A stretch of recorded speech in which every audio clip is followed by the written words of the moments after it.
గారిని మాట్లాడాల్సింది మనవి.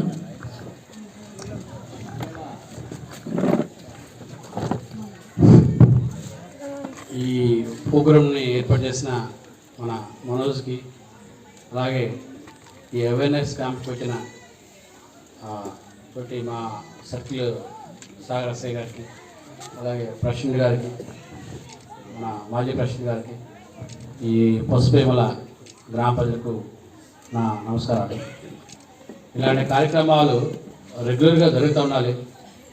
ఎందుకంటే ఇవి మన మనోజ్ ఈ కార్యక్రమం చేయడం అనేది చాలా మంచి పద్ధతి. ఎందుకంటే ఆ ఊర్లో మన ఊరికి మనము మన ఏదైనా జాబ్ చేసుకుంటున్నా కూడా మన ఊరికి ఏం చేసావు అనే ఉద్దేశంతో ఎవరో ఒకరు యాక్సిడెంట్ చనిపోతూ ఉంటాయి, లేకపోతే యాక్సిడెంట్ అయ్యి గాయాలవుతూ ఉంటాయి. ఇలాంటి ప్రమాదాలు మరి జరగకుండా మనం ఏం చేయాలనే ఉద్దేశంతో ఒక మండల స్థాయి అధికారిని, ఒక సర్కిల్ స్థాయి అధికారి తీసుకొచ్చి వాళ్ళ చేత అవగాహన సదస్సు పెట్టడం అనేది చాలా ఇంపార్టెంట్. అలాగే అతను కొన్ని హెల్మెట్స్ కూడా డిస్ట్రిబ్యూట్ చేస్తారని చెప్పాడు. ఇలాంటి కార్యక్రమాలు అవలే కాదు, అందరూ చేసినందువల్ల ఈ ఊరికి బాగుపడుతుంది. ఎందుకంటే అదొక మంచి పద్ధతి కూడా. రెండు, ఎవరైనా సరే యాక్సిడెంట్, ఇంకోటి ప్రమాదాలు మీకు తెలిసే ఉంటుంది. చూశాను, నేను చాలా చూసే రీసెంట్గా వచ్చినప్పుడు ఆటోలు, బైక్స్ ఈ నడుతూ ఉంటే ఈ యాక్సిడెంట్ జరిగి చాలామంది చనిపోతూ ఉన్నాం. దానికి కారణం ఏంటంటే నిర్లక్ష్యం. ఎవరు కూడా డ్రైవింగ్ చేసేటప్పుడు క్రమశిక్షణ పాటించకపోవడం. కొంతమంది సెల్ ఫోన్ ఇట్లా పెట్టుకుంటాడు, అతను మాట్లాడుతూ ఉంటాడు, సెల్ ఫోన్ ఆపరేట్ చేస్తూ ఉంటాడు, క్లచ్ నొక్కుతూ ఉంటాడు, ఎక్సలెంట్ ఇస్తూ ఉంటాడు, కాల్తో బ్రేక్ కొడుతూ ఉంటాడు, కాల్తో గేర్ మారుతూ ఉంటాడు. 5 పనులు చేస్తూ ఉంటాడు. ఈ 5 పనులు చేయాలంటే బ్రెయిన్ పని చేయాలి ఫస్ట్. ఆ బ్రెయిన్ పని చేస్తుంది, సెల్ ఫోన్లో పని చేస్తుంది. రిమైనింగ్ అన్నీ అతను ఓన్ జనరల్గా చేసుకుంటూ ఉంటాడు. ఏది మన బ్రెయిన్ పని చేస్తేనే కదా క్లచ్ నొక్కాలి, బ్రేక్ వేయాలి, గేర్ కొట్టాలి, ఎక్సలెంటర్ ఇవ్వాలి. ఈ 4 చేయాలంటే బ్రెయిన్ పని చేయాలి. కానీ బ్రెయిన్ ఏం చేస్తున్నాడు, సెల్ ఫోన్ డ్రైవ్ చేస్తున్నాడు. ఇట్లా వంగిపోయి అడుగుతున్నాం. మరి ఏమో నాకైతే అర్థం కావట్లేదు. ఒక 2 నిమిషాలు అతను ఆపుకొని మాట్లాడితే ఉన్న నష్టమో నాకైతే తెలియదు, కానీ అతను తెగిస్తాడనమాట. మనం చనిపోయడం కానీ ఇబ్బంది, కానీ మనం బండి ఆపకుండా సెల్ ఫోన్ డ్రైవ్ చేయాలి. అది వెరీ వెరీ వెరీ రాంగ్. అది అందుకనే హెల్మెట్ పెట్టమంటారు. హెల్మెట్ పెడితే ఇలాంటివి ఉండవు. హెల్మెట్ పెడితే ఒక ఫోన్ వచ్చినా కూడా సర్లే ఏటా హెల్మెట్ తీయాలని పెద్ద పని అనమాట. అందుకని పక్కన ఆపుకొని మాట్లాడటమా, లేకపోతే మనం ఎక్కడికి వెళ్తామో అక్కడికి వెళ్ళి మాట్లాడటమా అని జరుగుతుంటుంది. సో ప్రతి ఒక్కరు హెల్మెట్ అన్నప్పుడు బండి కాస్ట్ వచ్చేసరికి రోజు పెరిగిపోతాము. నాకు తెలిసి గ్లామర్ బైక్ వచ్చేసరికి 1,00,000 రూపాయలు ఉంది, పల్సర్ వచ్చేసరికి 1,50,000 ఉంది, బుల్లెట్ వచ్చి 2,75,000 ఉంది, ఇంకా చిన్న స్కూటీ వచ్చి కూడా ఈరోజు 1,00,000 రూపాయలు ఉంది. మనం కాస్ట్ పెట్టి కొంటుంటే 1,000 రూపాయలు పెట్టి హెల్మెట్ కొనలేకపోతున్నాం. మరి ఎందుకు నాకు అర్థం కాదు. ఏది ప్రాబ్లం ఏంది? 1,000 రూపాయలు ఇంత పెడుతున్నాం కదా. ఇప్పుడు స్కూటీ కొనాలంటే 1,00,000 రూపాయలు, పల్సర్ బైక్ కొనాలంటే 1,50,000 రూపాయలు, బుల్లెట్ కొనాలంటే 2,75,000 రూపాయలు, గ్లామర్ బండి కొనాలంటే 1,00,000 రూపాయలు, ఇంకా స్ప్లెండర్ ప్లస్ ఏ కొనాలంటే 80,000, మినిమం 8,000 అవుతుంది. 8,000 లోపల ఏ బండి లేదు. ఇదే 10,000 పెట్టి ఆ హెల్మెట్ కొడితే మనకి ఎంత హ్యాపీగా ఉంటుంది. అలవాటు చేసుకోండి. ఇంకొకటి, హెల్మెట్ పెట్టి అలవాటు చేసుకుని నేర్చుకోండి. నాకు తెలిసి ఒక 10 days అలవాటు చేసుకుంటే మళ్ళీ హెల్మెట్ లేకుండా ఎవరు బండి తోడడానికి ఇష్టపడరు. దేనికైనా అలవాటు పడాలి. అలవాటు పడితేనే, ఒకసారి అలవాటు చేసుకోండి, ఇంకోసారి హెల్మెట్ పెట్టుకుని చికాగ్గా ఉండదు. అలవాటు మనం హెల్మెట్ పెట్టుకొని బండి డ్రైవ్ చేస్తే మనకి హ్యాపీగా ఉంటుంది. ఒక 1 month తర్వాత మళ్ళీ హెల్మెట్ లేకుండా బండి తోడడానికి చికాగ్గా ఉంటుంది. మీకు చిన్నప్పుడు మనంతా చెప్పులు లేకుండా నడిచేవాడు, బేర్ ఫుట్తో నడిచేవాడు. కొత్తగా చెప్పులు కొనుక్కోవడం చెప్పులు వేసుకోవాలి, ఎక్కడెక్కడ మర్చిపోవాడు. ఇప్పుడు ఎవరైనా చెప్పులు మర్చిపోతారా? చెప్పులు లేకుండా బయటవాడు. అలాగే సెల్ ఫోన్ ఫస్ట్ మర్చిపోవాలి. ఎందుకంటే ఎప్పుడో కాల్ వచ్చింది కాబట్టి, మనం ఫోన్ మాట్లాడిన డబ్బులు లేదు కాబట్టి ఫోన్ ఎత్తుకోవాలంటే బయటగా ఉంటుంది. ఇప్పటి కాదు, సెల్ ఫోన్ లేకపోతే మనం లేవు. మనం ఉన్నా లేకపోయినా, మనకాడ బట్టలు ఉన్నా లేకపోయినా ఏమో తెలియదు, కానీ సెల్ ఫోన్ టెస్ట్ కూడా వస్తుంది. సెల్ ఫోన్ లేకపోతే మనం బయట పని చేయదు, మనిషి స్టక్ అయిపోతాం. అలాగే ప్రతి ఒక్కరు కూడా హెల్మెట్ అలవాటు చేసుకోండి. 2, బండి కొంటాం రిజిస్ట్రేషన్ చేయొచ్చు. ఎందుకో నాకు అదే అర్థం కావట్లేదు. బండి కొంటాం రిజిస్ట్రేషన్ ఎందుకు, అది జస్ట్ 500-600 అయితే రిజిస్ట్రేషన్ అయిపోతూ ఉంటుంది. మరి ఎందుకు రిజిస్ట్రేషన్ చేయడం అర్థం కావట్లేదు. అలాగే లైసెన్స్ అనేది బండి బైక్ కొనిన తర్వాత బైక్ కానీ ఆటో కానీ కార్ కానీ ఏ వెహికల్ కొన్నా ప్రాపర్గా రిజిస్ట్రేషన్ చేయించుకోండి, ప్రాపర్గా లైసెన్స్ తీసుకోండి, ప్రాపర్గా ఇన్సూరెన్స్ తెచ్చుకోండి. ఏదైనా నష్టం జరిగితే మనకు కొంచెమైనా ఆ నష్టం ఏదైనా జరిగితే అప్పుడు ఎన్ని అవసరం అవుతాయి. నీకు ఏదన్నా యాక్సిడెంట్ జరిగి ఎవరో మనిషి చనిపోతే ఫస్ట్ అడిగేది అతనికి లైసెన్స్ ఉందా, బండి రిజిస్ట్రేషన్ అయి ఉందా, బండికి ఇన్సూరెన్స్ ఉందా. ఇవి లేకపోతే మనం అసలు ఇంకా అనవసరం అన్నమాట. కనీసము ఎదుటివాడికి మనం ఏడును కొట్టినా కూడా మన వల్ల ఇంకొక అతను డ్యామేజ్ అయినా కూడా ఆడికి కొంచెం ఏదన్నా పరిహారం అవడానికి అవకాశం ఉంటుంది. అట కాకపోతే నువ్వు జైలుకి పోతావు, అతను ఇబ్బంది పడతాడు. యాక్సిడెంట్ అనేది ఎవడు కూడా కావాలని చేయడు. నిర్లక్ష్యం వల్ల లేదా అతివేగం వల్ల అజాగ్రత్త వల్ల ఈ కార్యక్రమాల చేసే పనులే యాక్సిడెంట్స్. అందుకనే హెల్మెట్ పెట్టుకున్నందువల్ల యాక్సిడెంట్. మీకు ఇంకో విషయము, యాక్సిడెంట్ జరిగితే చనిపోయే వ్యక్తుల్లో 90% హెడ్ ఇంజరీ, తలకి దెబ్బ తగలడం చనిపోతారు. చెయ్యి ఇరిగిపోయినా చెయ్యి తీసేసినా మనిషి బతకడానికి అవకాశం ఉంటుంది. ఒక ఆయనకి కాలు కట్ అయిపోయినా కూడా ఆ కాలు కట్ అయిపోతే పక్కన పెట్టేస్తారు, ఇంకో కాలు నడుస్తూ ఉంటాడు. చెయ్యి కట్ అయిపోయినా కూడా చెయ్యి తీసేస్తారు, ఇంకో చెయ్యి నడుస్తారు. కానీ తలకి దెబ్బ తగిలితే ఎవడేం చేయలేడు. మరీ ముఖ్యంగా బ్యాక్, మనం ఇంకో విషయం, బ్యాక్ సైడ్ మనం పడవబడ గట్టిగా చేతి తడిచి చచ్చిపోతారు ఇక్కడ. ఎందుకంటే మన బ్రెయిన్ అంతా ఇక్కడ వచ్చి స్టక్ అయిపోతుంది. ఆ బ్రెయిన్ తడిచిన అయినా అక్కడ ఫ్లాట్ అయిపోతుంది. దానికి కొంతమంది తలకి ఏం దెబ్బ తాగలేదు అంటారు, కానీ లోపల బ్లీడ్ అయిపోతుంది. ఎందుకంటే వెనకాల బ్రెయిన్కి తగిలితే ఇమ్యూనిటీగా యాక్సిడెంట్. సో అందుకనే ప్రతి ఒక్కరు హెల్మెట్ పెట్టుకోండి. డ్రైవ్ చేసేటప్పుడు క్రమశిక్షణ పాటించండి. ఎవడే లేదు, ఒక 10 గంటల పోవాలనుకుంటే కరెక్ట్గా 9:55 బయలుదేరుతారు. అట్లా కాదు, ఒక 10 నిమిషాలు ముందుగా బయలుదేరండి. ఏ నష్టపోయేది ఏం లేదు. అలాగే ఆటో డ్రైవర్స్ వస్తున్నాం. ఆటోస్ గ్రామాల్లో అందరూ ఎక్కువ పని చేస్తున్నారంతా ఆటోలు జర్నీ చేస్తాం. దీంట్లో ఒక చిన్న ఇదనమాట, ఒక ఆటో మాట్లాడుకుంటారు, 20 మంది మాట్లాడుకుంటారు. ఆటోడు ఏం చెప్తాడు, ఆడ తప్పు ఆటోడితే కాదు, వీళ్ళు పబ్లిక్దే తప్పు. ఏంటంటే వాడు ఒక అమౌంట్ మాట్లాడుకుంటాడు, 100 రూపాయలు 150 రూపాయలు మాట్లాడుకుంటాడు. దీనికి ఇక్కడ ఉన్న వాళ్ళంతా ఎవరు ఆటో వాళ్ళంతా ఎంతమంది ఎక్కువైతే అంత తక్కువ వస్తుంది మనకి అమౌంట్. మామూలు జనరల్ ప్యాసింజర్ అయితే మనం కంట్రోల్ చేయగలుగుతుంది. చాలామంది మేము ఆపిన ఆ పనికి పోయిన ఆటోలు దిగి మా మీద వ్యవస్థ అయిపోతూ ఉంటాడు. సార్ మేమే సార్ ఎక్కించుకోవచ్చు, మొత్తం నేను తప్పు లేదు సార్ అంటాం. ఏమంటే మేమే సార్ పిలిపించుకోవచ్చేమో, మేము ఎక్కించుకొస్తున్నాం. చాలా రాగు. ఈ మధ్య చూస్తున్న ఆటో వెనకాల డోర్ ఉప్పు చేసి డోర్ నిలబడుతున్నారు. మరి అదేందో కొత్తగా ఎక్కడే చూస్తున్నారు, అట్లేదు కూర్చుంటారు. జనరల్గా డోర్ నిలబడుతున్నారు. చాలా చాలా డేంజర్ అది. ఎందుకంటే కూర్చుంటే వెయిట్ అడ్జస్ట్మెంట్ అవుతుంది, లేస్తే వెయిట్ అడ్జస్ట్మెంట్ కాదు, ఒక దగ్గరే ఉంటుంది. బండి లేస్తే దానికి అవకాశం ఉంటుంది. గుర్తుపెట్టుకోండి. వెనకాల ముగ్గురు కానీ నాకు తెలిసి నిలబడి కానీ ఆటో ఎక్కితే బండి పైకి లేచిపోతుంది. కొంచెం వెయిట్ ఉన్నవాళ్ళు ముందు ఎంతమంది కూర్చున్నా అది తెలుసుకోవట్లేదు. ఏదో షికారుగా బండి పట్టుకొని ఆర్టీసీ బస్సుల్లో కానీ వెనకాల పట్టుకొని నిలబడి వచ్చేస్తున్నాం కదా, ఆ విధంగా పట్టుకొని వెళ్ళిపోతూ ఉన్నారు. ఎందుకంటే బండి ఒకే దగ్గర వెయిట్ ఉండేసరికి బండి సడన్గా పైకి వేసుకునే అవకాశం ఉంటుంది. కాబట్టి ఎవరు కూడా నిలబడి మామూలు ఇదే పరిస్థితుల్లో కూర్చుంటే కూర్చోడం ఒక రాంగు.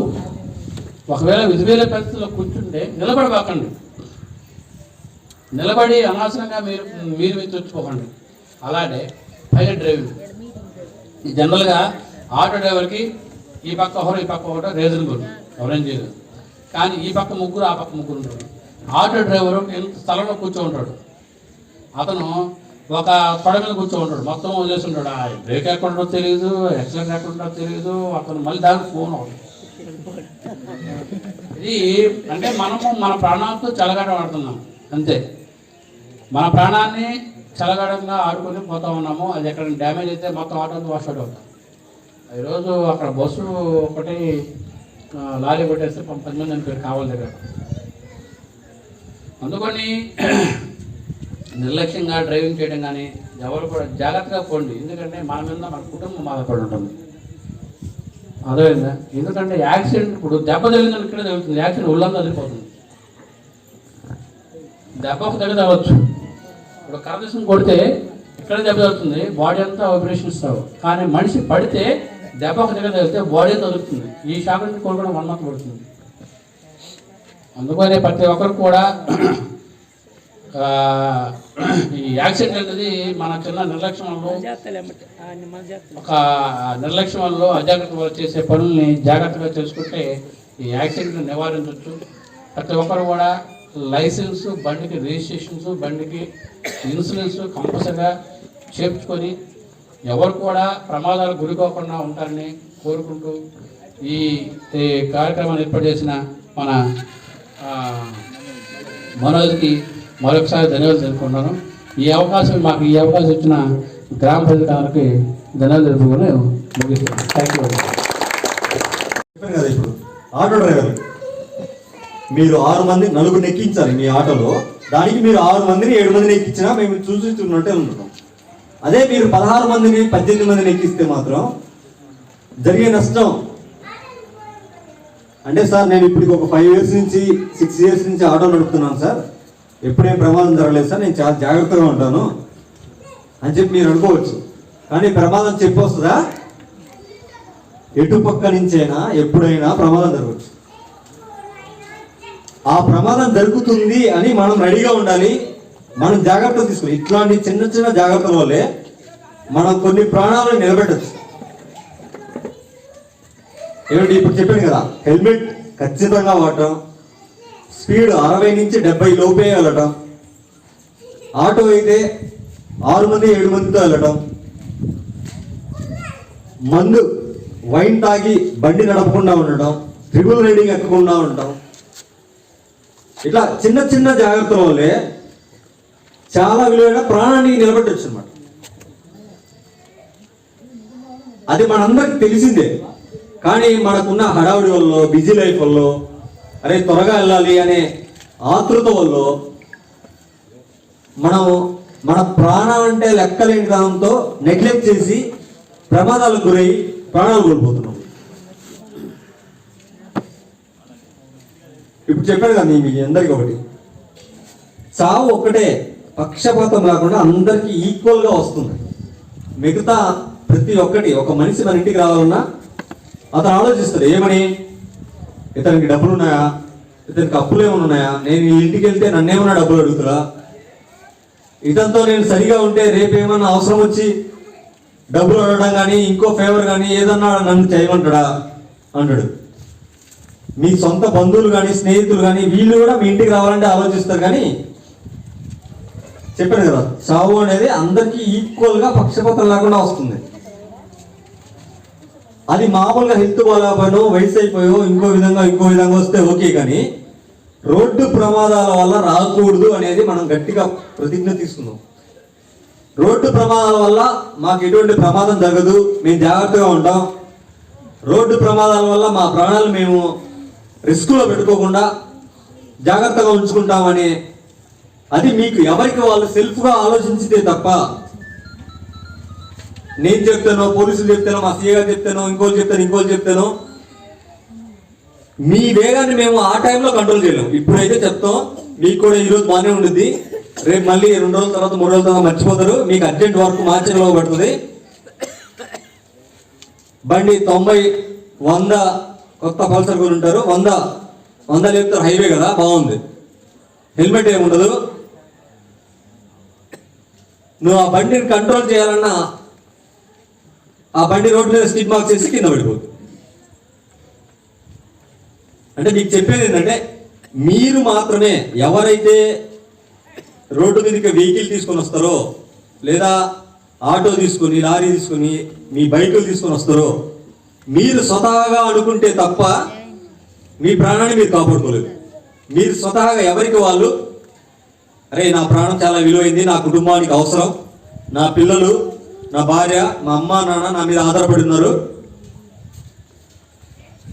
నా ప్రాణాన్ని రిస్కులో పెట్టుకోకుండా హ్యాపీగా వెళ్ళి నా పని చూసుకుని ప్రశాంతంగా ఇంటికి వస్తాను అని మీకై మీరు స్వతహాగా అనుకుంటే తప్ప రోడ్డు ప్రమాదాన్ని జరగకుండా ఆపలేము.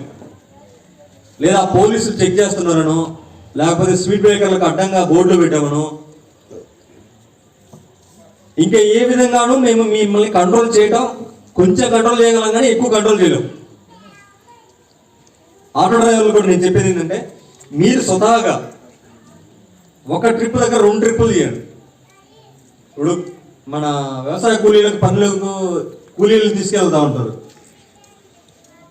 మీరు 9 గంటల దాకా ఇక్కడే వాళ్ళని ఎక్కించి ఒకళ్ళ మీద ఒకళ్ళు ఎక్కించే బదులు 8-8:30కు ఒక ట్రిప్ వేయండి, ఇంకో ట్రిప్ వేయండి. అప్పుడు ఒక 7 మంది, ఇప్పుడు ఒక 7 మంది, 14 మంది లేదా 18 మంది సరిపోదు. అందుకని అలా కాకుండా ఒకే ఆటోలో మీరు 20 మందిని ఎక్కిస్తే మీ డ్రైవింగ్ చేయడానికి ప్లేస్ ఉండదు. ఏదైనా గుంత రోడ్డు మీద సరిగా లేని గుంత అట్లా వస్తే ఆ వెహికల్ మీద కంట్రోల్ బ్యాలెన్స్ తప్పుద్ది. దానివల్ల చాలా మంది ప్రాణాలు రిస్క్లో పెట్టిన అవుతారు. ఇంకో విషయం, ఇవన్నీ మీకు ముందు జాగ్రత్తలు, కానీ ప్రమాదం జరిగిన తర్వాత ఎలా ఉంటుందంటే, నిజంగా మీరు 15 మంది 16 మంది ఎక్కిస్తే వాళ్ళని జైలుకు పంపించడానికి నిర్లక్ష్యంగా డ్రైవింగ్ చేసినందుకు 304 క్లాస్ 2లో క్లాస్ 2 సెక్షన్ వేసి మిమ్మల్ని జైలు పంపించడానికి కూడా అవకాశం ఎక్కువ ఉంటుంది. రీసెంట్గానే ఒక అతనికి 6 months జైలు శిక్ష పడింది. అంటే నిర్లక్ష్యంగా వెహికల్ డ్రైవ్ చేసి ఒక ప్రాణాన్ని తీసినారు. ఇంకోటి, మీ దగ్గర ఏ వెహికల్ ఉన్నా సరే ఎదురుగా వచ్చే డ్రైవింగ్ చేసుకుంటూ వచ్చే వెహికల్ కూడా వాళ్ళ సైడ్ వాళ్ళకి ఇచ్చేయాలి. అంతే తప్ప రోడ్డు మొత్తం మా నాన్న ఇప్పించాడు లేదా మా తాత ఇప్పించాడు అని అనుకోకూడదు, అలా ఫీల్ అవ్వకూడదు. అలా జాగ్రత్త డ్రైవ్ చేసినప్పుడే వాళ్ళ ప్రాణాలు మీ ప్రాణాలు మీరు కాపాడే వాళ్ళు అవుతారు, ప్రశాంతంగా ఇంటికి చేరుతారు, మీ ఫ్యామిలీ మీరు హ్యాపీగా ఉండగలుగుతారు.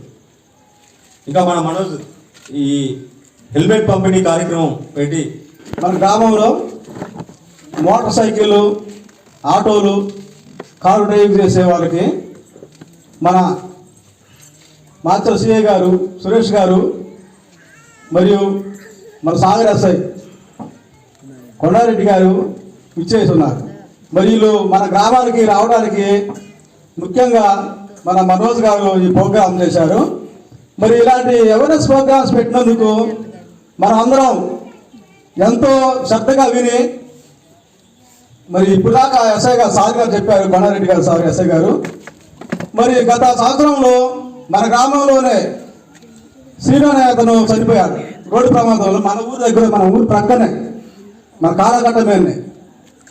మరి ఆ రోజు కూడా మన పల్లెటూరు కోసం సిఐ గారు వచ్చారు ఆ టైంలో. ఆ రోజు మరి మన మనోజ్ గారు కూడా చాలా ఆవేదనతో చెప్పారు, ఈ డ్రైవింగ్ చేసే వాళ్ళు లైసెన్స్ తెచ్చుకొని చాలా జాగ్రత్తగా డ్రైవింగ్ చేయాలండి. కానీ ఆయన మాట వినలేదు.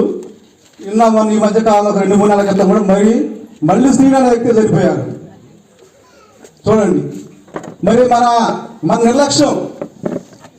గతంలో మనం వినేవాళ్ళం, ఎక్కడన్నా వెళ్ళినప్పుడు ఆ గుంతుందంటే గుంతలో పడ్డాడు బైకు లేదా కారు పడ్డాది, ఒక ఇద్దరి కాలు అంటారు, సరే గుంత తప్పు.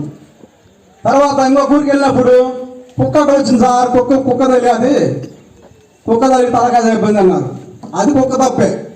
మరి ఈరోజు మనం బైపాస్ రోడ్ వేశారు, బైపాస్ రోడ్ వేస్తే చనిపోయారు ప్రమాదం చేస్తారు ఈ బైకుల వల్లనే. అది ఎవరు తప్పు? మన కాకుండా అది ఎవరు తప్పు ఉండేది? పెద్ద ఎవరు పెద్ద ఉన్నట్టు పెద్ద దయాలు ఉన్నాయంట అక్కడ. అంటే ఈ 3 ప్రమాదాలు వాళ్ళు ముగ్గురు తెలియక చెప్పు చేశారు. మరి మనం మన జాగ్రత్త చూసుకుంటే సరే, వాళ్ళేదో వాళ్ళ కుటుంబంలో ఆ రోజు నెమ్మది కోసం చెప్పుకున్నాం. మరి మనం బయటకు వచ్చాం సరే, మన పిల్లలకి మన వాళ్ళకి ఏం చెప్పాం? ప్రతి ఒక్కళ్ళు తాగి డ్రైవింగ్ చేస్తున్నారు. సార్ చెప్పాడు, పల్సర్ బైక్ వేసుకో 10 నిమిషాలు మార్చేవాళ్ళంటారు. మరి పల్సర్ బైక్ ఏ బైక్ అయినా సరే డ్రైవింగ్ చేస్తున్నారు, ర్యాష్ డ్రైవింగ్. ఓవర్టేక్ డ్రైవింగ్, మరి ఫ్రెండ్షిప్ డ్రైవింగ్ ఇంకా అది ఇంకా ఓవర్. ఇద్దరు ముగ్గురు ఎక్కుతారు, ఒకటి మధ్యలో ఎదురైతే వాళ్ళ మీద కూర్చోబెట్టుకుంటారు. మళ్ళీ ఫ్యామిలీ డ్రైవింగ్ ఉంటుందండి. మీరు ఏం ఫీల్ అవ్వకండి. వెనకాల ముందేమో భార్య, వెనక మధ్యలో కూరలు ఉంటాడు, వెనకాల వాళ్ళ మిస్సెస్ ఉంటుంది. ముందు చిన్న పిల్లగాన్ని అట్టంగా మాట పెడతాడు బైక్ మీద, వెనకాలేమో మిస్సెస్ వాళ్ళ భార్య, మధ్యలో కుర్రోడు పిల్లగాడు, ఇంకొకడు సట్టి పిల్లోడు మధ్య ఆయిల్ ట్యాంక్ మీద మంట పెడతారు. బాగుంది కానీ అంతవరకు బాగానే ఉంది. మళ్ళీ వెళ్ళేటప్పుడు మధ్యలో ఫోన్, ఈ పిల్లలు పడుకుంటాడు, మధ్యలో ఫోన్. ఇంకా ఎక్కువైతే ఒకవేళ వేరే వాళ్ళు కూడా మాట్లాడే విధంగా ఉంటే వాళ్ళ మిస్సెస్ కూడా ఫోన్ తాను కూడా మాట్లాడకపోద్దు. ఈ విధంగా మనం మన చేతులాలు చేసుకుంటున్నాం. మన చేతులాలు చేసుకున్నప్పుడు మనం కూడా ఎన్నో, మరి సార్ ఎస్ఐగా చెప్పినట్లుగా ఆ కుటుంబంలో ఎంత నష్టపోతున్నారు. దెబ్బలు అయితే వాళ్ళు చూసుకునే వాళ్ళు ఎవరున్నారు, డబ్బు పెట్టే వాళ్ళు ఎవరున్నారు. ఇక బియ్యం ఇస్తారు, డబ్బులు ఇస్తారని చెప్పి ఆ ఊళ్ళో గ్రామం మొత్తం కలిసి ఇయ్యండి అని చెప్పి అనుకుంటాం. మరి ఇలాంటి సమస్య రాకుండా ఉండాలంటే మరి మన సిఐ గారు కూడా రావడం చాలా ఆనందంగా ఉంది. మరి ఈ కార్యక్రమం ఇచ్చేసరికి మీ పెద్దలకు, మరి అంజయ్ గారికి, మరి మా మీడియా మిత్రులు పి గారికి, అన్నగారికి, మరి ఇంత కార్యక్రమం చెప్పి ముగించు. మరి ప్రతి సంవత్సరం పెడుతున్నందుకు మన పల్లా మనోజ్ గారికి మరి ఒకసారి హృదయపూర్వకమైన ధన్యవాదాలు తెలుపుకుంటూ సెలవు తీసుకుంటా. మా గ్రామాన్ని నేను కాపాడుకోవాలా, ఆ తర్వాత ఇంకో గ్రామం గురించి కానీ లేదా ఇతరత్ర గురించి మాట్లాడతాను సార్ అని చెప్తే సార్ చాలా అప్రిషియేట్ చేశారు. దయచేసి గమనించండి, డబ్బులు ఎక్కువై ఎవరు ఇలాంటి చేయరు. కేవలం మానవత్వంతో ఎవరు కూడా ఇబ్బంది పడుతూ, నేను కళ్ళారా చూసిన పెద్దవాళ్ళ సీన్ సరిపోయింది, నేను కళ్ళారా చూసిన మన పనుల సీన్ సరిపోయింది, చాలా బాధ అనిపించింది. అందుకోసం ఈ కార్యక్రమం ఖచ్చితంగా మనం మన ఊళ్ళోనే అవగాహన తీసుకురావాలి, మన ఊళ్ళో పెట్టాలన్న ఉద్దేశంతోనే ఈ కార్యక్రమం పెట్టాను. మిత్రులారా దయచేసి గమనించండి, నేను కొన్ని హెల్మెట్ తీసుకొచ్చాను, కానీ ప్రతి ఒక్కరికి హెల్మెట్ ఇస్తా, ప్రతి ఒక్కరికి హెల్మెట్ తీసుకొచ్చి ఇంటింటికి తీసుకొచ్చి ఇస్తా. ఎవరైతే లైసెన్సు మీరు అప్లై చేసుకొని లైసెన్స్ పొందుతారో ఖచ్చితంగా వాళ్ళకి హెల్మెట్ నేను ఉచితంగా ఇస్తా. నేను మన సచివాలయ సిబ్బందితో కూడా మాట్లాడాను. దయచేసి మనవి, ఈ మన వాలంటీర్ వ్యవస్థ ఉంది కాబట్టి వాలంటీర్లు అందరూ కూడా దయచేసి యువకులకి చెప్పండి, ముందు మీకుందో లేదో మీరు గమనించండి. ముందు మరీ ముఖ్యంగా మీరు లైసెన్స్ ఖచ్చితంగా పొందాలా. 2 నెలలు గడువు ఇచ్చారు సిఐ గారు మనకి. ఈ 2 నెలల తర్వాత ఖచ్చితంగా మన ఊర్లోనే మనకు క్యాంపెయిన్ అయితే, క్యాంపెయిన్ ఇట్లా క్యాంపెయిన్ ఉండదు. మన కాలువ కట్ట దగ్గర, పిల్లకాల దగ్గర కుర్చీ వేసుకొని కూర్చుంటారు 2 పోలీసు సోదరులు. ఎవరికైతే బండి వేసుకొని పోతున్న వాళ్ళ దగ్గర లైసెన్స్ లేకపోతే ఖచ్చితంగా వాళ్ళ మీద తగిన చట్టరీత్యా ఖచ్చితంగా చర్యలు ఉంటాయని చెప్పేసి సిఐ గారు, ఎస్ఐ గారు చెప్పున్నారు. ఈ 2 నెలల కాలంలోనే ఖచ్చితంగా మనందరం కూడా లైసెన్స్ తీసుకుందాం. దానితో పాటుగా హెల్మెట్ పెట్టుకొని పోదాం.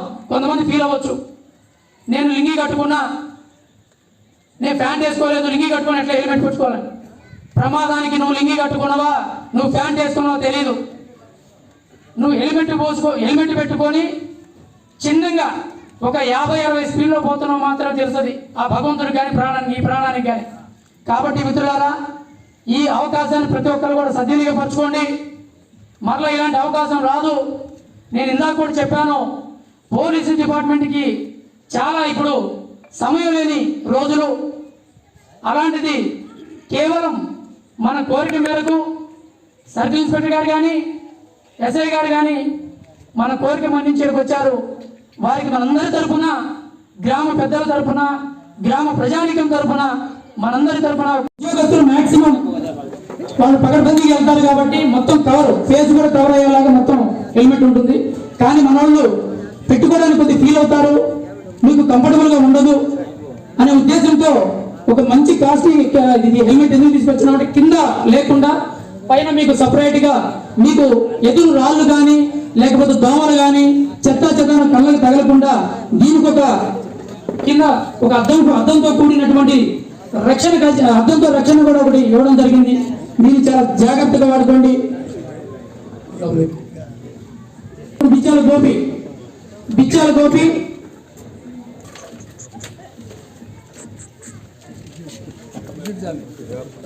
పడితే చూడండి దగ్గరికి రా ఒకసారి మంగయ్య పెట్టుకోవాలి ఓకే వాడాలి ఖచ్చితంగా.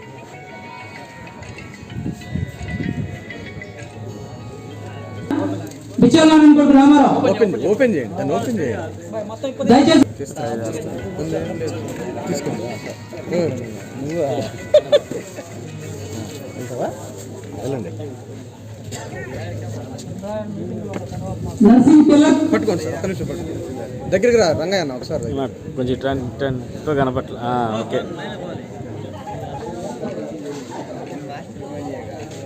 ఓకే సార్ థ్యాంక్ యూ అన్న మంగయ్య అన్న ఒకసారి దగ్గరికి రండి గోడరావు కొడుకు సత్యనారాయణ వాడు హెల్మెట్ వాడు హెల్మెట్ తీసుకోండి చిన్న హెల్మెట్ వాడాలి ఇటు చూడండి ఒకసారి పెద్ద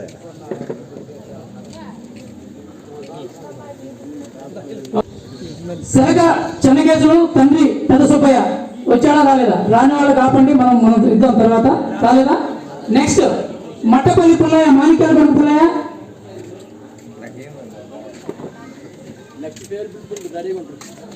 మట్టపల్లి పుల్లయ్య మాణిక్యాల కొడుకు. పండ్ల ముత్యాల కొడుకు లడ్డు రాలేదా? రాకపోతే మనం తర్వాత. మట్టపల్లి వెంకటేశ్వరులు తండ్రి రాములు బోర్డు మీద.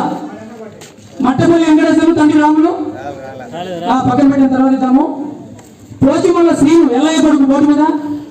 పోచిమల్ల శ్రీను వచ్చాడు.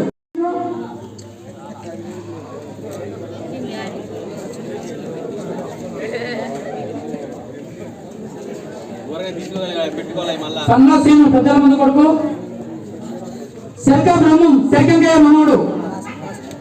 శర్కంకయ్య మనోడు శర్క బ్రహ్మం.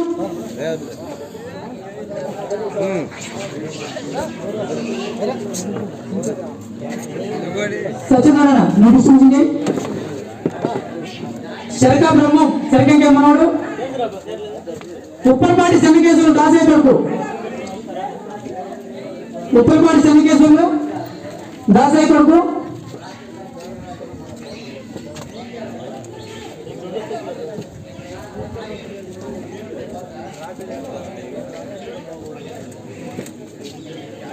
మట్టపల్లి బ్రహ్మం నెంబరుకోటే కొడుకు. మట్టపల్లి బ్రహ్మం నెంబరుకోటే కొడుకు.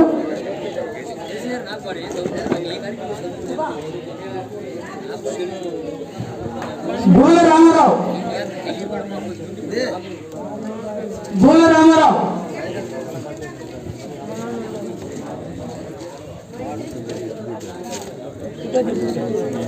ఎలకా శ్రీహరి. ఎలకా శ్రీహరి.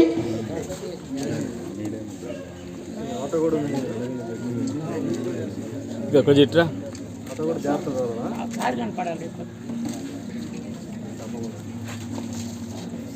మట్టపల్లి కొండ కుంట్రంగి కొడుకు.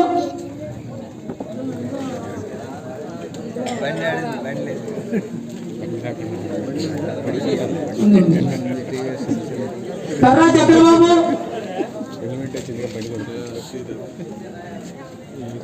కర్రా చక్రబాబు. పేరువాల పుల్లయ్య.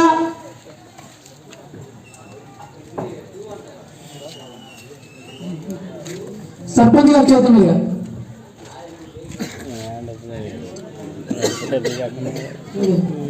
మాజీ సర్పంచ్ గారు చేతులు మీద రండి. కటికల రాజేష్.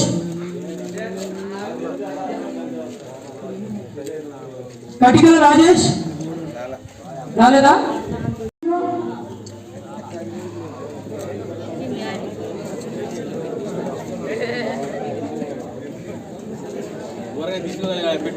కన్నా శ్రీను పెద్దల మంది కొడుకు. శర్క బ్రహ్మం శర్కంకయ్య మనోడు. శర్కంకయ్య మనోడు శర్క బ్రహ్మం.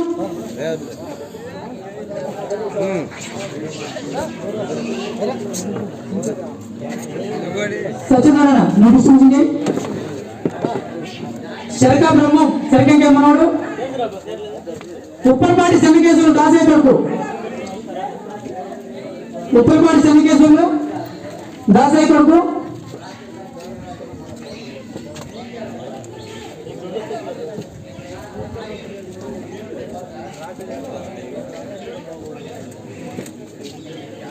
మట్టపల్లి బ్రహ్మం నెంబరుకోటే కొడుకు.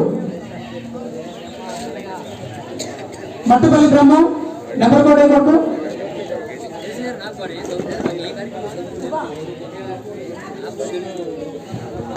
బూల రామారావు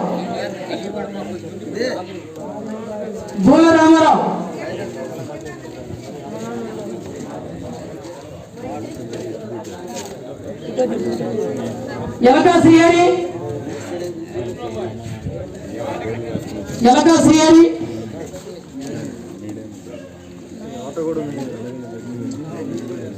ఇంకా కొంచెం ఇట్రా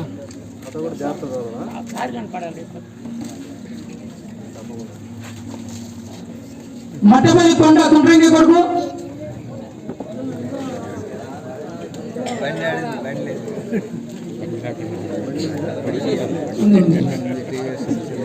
కర్రా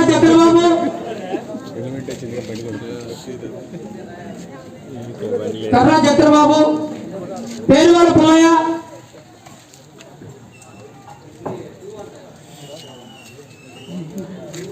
సర్పంచ్ గారు చేతులు మీద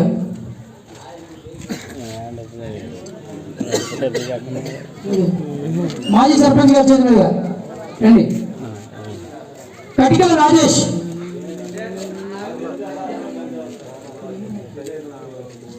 రాజేష్ రాలేదా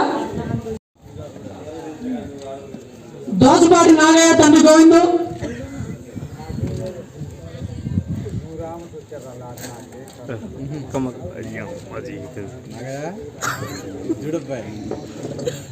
నువ్వు రేపు నుంచి బండి వేసుకో హెల్మెట్ వేసుకురావాలి ఆఫీస్కి కర్రా విజేత మాజీ సర్పంచ్ కొడుకు కర్రా విజేత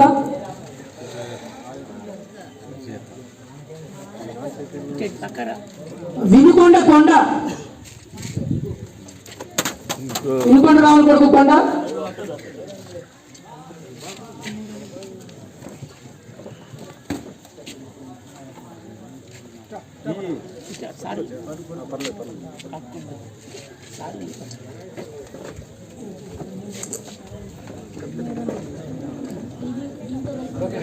మిగతావి మనం ఖచ్చితంగా తర్వాత డిస్ట్రిబ్యూట్ చేద్దాము. సార్ వరకు లేట్ అయింది. మరొకసారి మనందరం కూడా మన సార్ పిలవగానే మనం వచ్చినందుకు ఖచ్చితంగా ప్రతి మిత్రుడు కూడా లైసెన్స్ తీసుకోవాలా. ఈ గ్రామం పశువమ్మ గ్రామం నా సర్కిల్లో చాలా మంచిది, నా పరిధిలో చాలా మంచిది అని చెప్పి సారు మనల్ని ప్రోత్సహించే విధంగా, కొనియాడే విధంగా మనందరం కూడా తప్పకుండా లైసెన్స్ తీసుకోవాలి. హెల్మెట్ మాత్రం నేను ఇస్తాను ఖచ్చితంగా. అంటే ఇప్పుడు కొంతమందికి రాలేదని మాత్రం ఎవరు అనుకోవద్దు. నాకు ట్రాన్స్పోర్టేషన్ ప్రాబ్లం అయింది, అక్కడి నుంచి ఇక్కడ తీసుకురావాలంటే నాకు ప్రాబ్లం, చెక్ పోస్ట్ దాటాలి కాబట్టి అది కూడా సార్ వాళ్ళ దగ్గర చెప్తున్నా. మరలా ఖచ్చితంగా ఒక వారం 10 రోజుల పరిధిలో తీసుకొచ్చి ప్రతి ఒక్కరికి కూడా లైసెన్స్ ఇస్తా, మన హెల్మెట్ ఇస్తా. మీరు చేయాల్సిన పని మాత్రం లైసెన్స్ ఖచ్చితంగా తీసుకోవాల్సిందే. సోమవారం నుంచి మన సచివాలయంలోనే లైసెన్స్ మీరు ఎల్ఎల్ఆర్కి అప్లై చేసుకోండి. Thank you.